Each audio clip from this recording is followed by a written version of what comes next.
Hello everyone, કેમ છો બધા? તો આજે આપણે બનાવશું આખી ડુંગળીનું શાક. જ્યારે ઘરમાં કાંઈ બી સબ્જી ન હોય, ત્યારે કાંઈ સૂઝે નહીં, ત્યારે ઝટપટ અને ડિનર માટે એકદમ પરફેક્ટ એવી આખી ડુંગળીનું શાક બનાવશું. આખા ડુંગળીનું શાક બનાવવા માટે સૌથી પહેલા આપણે ડુંગળીને સારી રીતે એના જે ફોતળા છે એ બધા આપણે સારી રીતે કાઢી લઈશું. પછી આવી રીતે કટ આપી દેવાના છે.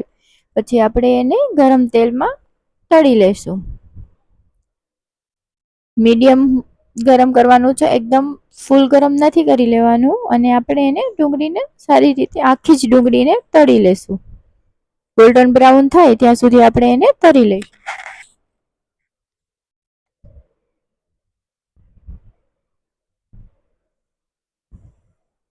5 મિનિટ જેવું થશે તરતા તમે જોઈ શકો છો કે આપણી ડુંગળી જે છે એ ગોલ્ડન બ્રાઉન થઈ ગઈ છે. હવે આપણે એને એક બાઉલમાં નીકાળી લઈશું.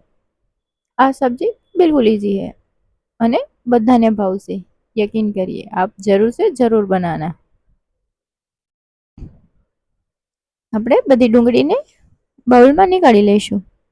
પછી આપણે એક પેનમાં થોડું તેલ લઈશું, એમાં જીરાનો વઘાર કરશું અને પછી ડુંગળીની પેસ્ટ નાખશું. સારી રીતે એને સાતળી લેશું.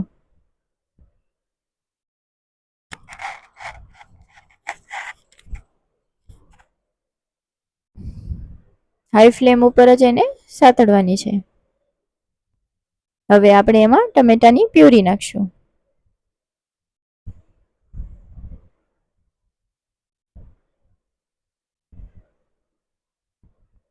હવે સ્વાદ અનુસાર નમક નાખશું, હળદર પાવડર નાખશું,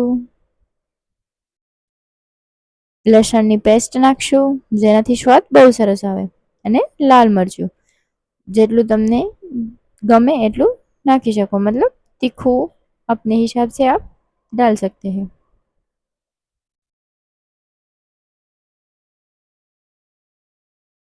સારી રીતે બધાને મિક્સ કરી લઈશું. આપ એકવાર ઘરે જરૂર બનાવજો, બહુ જ સરસ બને છે સ્વાદમાં.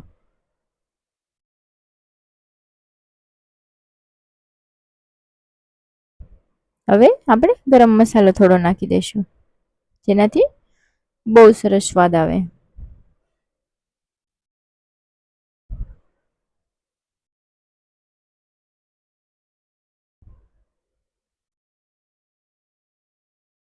સારી રીતે બધાને મિક્સ કરી લઈશું. આપણી ગ્રેવી મસ્ત પાકી ગઈ છે. હવે આપણે જોઈ શકો છો તમે તેલ છોડી દીધું છે. હવે આપણે 2 થી 3 ચમચી જેટલા સિંગદાણાનો ભૂકો નાખશું. સિંગદાણાના ભૂકાથી બહુ મસ્ત સ્વાદ આવે છે અને ગ્રેવી બી એકદમ થીક બની જશે.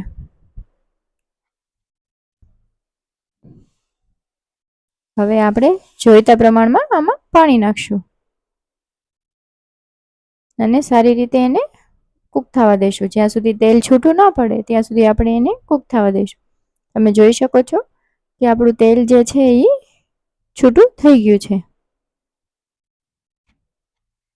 હવે એને સારી રીતે હલાવી લઈશું અને પછી જે આપણી ડુંગળી છે તળેલી એને હવે આપણે આમાં નાખી દઈશું. જો જોઈતું પ્રમાણે હોય તો પાણી થોડું થોડું નાખવાનું. તમે જોઈ શકો છો સરસ બોઇલ આવી ગયો છે આપણો. હવે આપણે એમાં જે આપણી તળેલી ડુંગળી હતી એ આપણે અંદર નાખી દઈશું. हमारा घरे बधाने ग्रेवी વધુ જોઈએ એટલે અમે થોડી વધુ કરીએ. आप अपने हिसाब से डाल सकते हैं. સારી રીતે મિક્સ કરી લઈશું.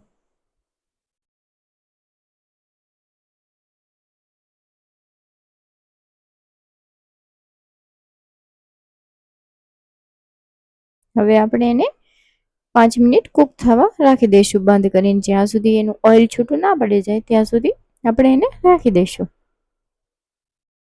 તમે જોઈ શકો છો આપણું તેલ ઉપર આવી ગયું છે. હવે આપણું સબ્જી રેડી છે.